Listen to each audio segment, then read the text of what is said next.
হ্যাঁ 7 পাক ঘোরা হবে, তারপরে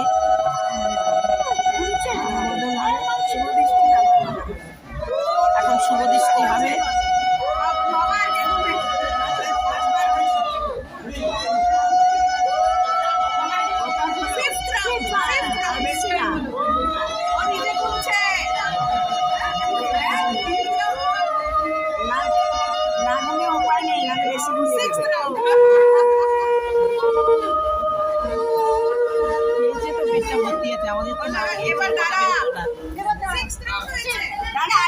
আরেকটা